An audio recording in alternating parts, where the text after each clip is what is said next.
Claudio Bertolin è il vicepresidente della Confservizi Veneto.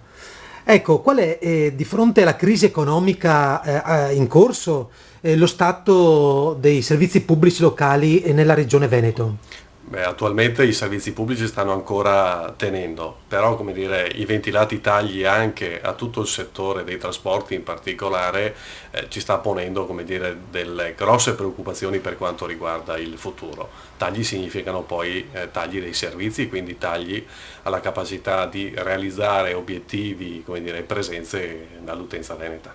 Ecco, il federalismo potrebbe essere una soluzione a questi tagli, cioè dare la responsabilità alle regioni, in questo caso, di amministrare le risorse. Ma come garantire qualità ed efficienza con il federalismo? Ce l'hanno già questa responsabilità per quanto riguarda anche in particolare il trasporto pubblico locale.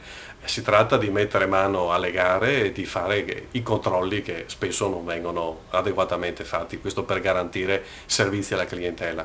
Però ecco, mancano come dire, consistenti servizi, quindi bisogna investire di più, non c'è soltanto l'esistente da consolidare. Grazie.